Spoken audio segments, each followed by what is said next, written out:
হৃদরোগে আক্রান্ত হয়ে মারা গেলেন কাটালাগা খ্যাত মডেল ও অভিনেত্রী শেফালি জরিওয়ালা। ভারতীয় গণমাধ্যম সূত্রে জানা যায়, শুক্রবার সন্ধ্যায় হঠাৎ অসুস্থ হয়ে পড়েন এই অভিনেত্রী। দ্রুতই তাকে মুম্বাইয়ের বেলভিউ হাসপাতালে নিয়ে যাওয়া হয়। পরে চিকিৎসকরা জানান, হাসপাতালে আনার আগেই মৃত্যুবরণ করেছেন তিনি।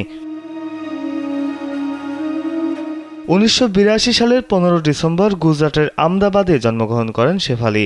ইঞ্জিনিয়ারিং নিয়ে পড়াশোনা শুরু করলেও কলেজ শেষ না করেই শোবিজে পা রাখেন এবং তাতেই মেলে তারকা খ্যাতি। 2002 সালে রিমিক্স যুগে কাটালাগা গানে ঝলমলে উপস্থিতি ও নৃত্যশৈলীতে রাতারাতি জনপ্রিয়তা পান শেফালি। মাত্র 19 বছর বয়সে কাটালাগা গার্ল হয়ে ওঠেন তিনি।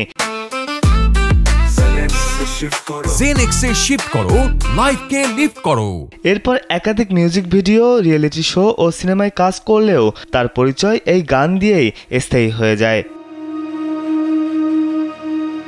2004 সালে ডেভিড ধাওয়ানের মুঝসে শাদি করোগি ছবিতে সালমান খান ও অক্ষয় কুমারের সঙ্গে একটি ক্যামিও চরিত্রে দেখা যায় তাকে। পরবর্তী সময়ে বিগ বস সহ নানা রিয়েলিটি শোতে অংশ নিয়ে ছোট পর্দায় নিজের উপস্থিতি জানান দেন এই অভিনেত্রী।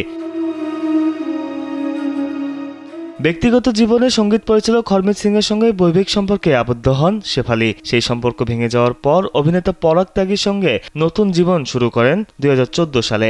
সম্প্রতি তারা একটি শিশুকন্যাকে দত্তক নেওয়ার সিদ্ধান্তও নিয়েছিলেন, তবে সেই স্বপ্ন আর পূর্ণতা পেল না। হৃদরোগে অকাল মৃত্যুতে থেমে গেল শেফালির জীবন পথ। তার আকস্মিক প্রয়াণে শোকস্তব্ধ অনুরাগী, বন্ধুবান্ধব ও সহকর্মীরা।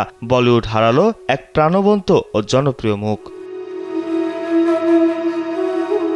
বিনোদন ডেস্ক, কালবেলা।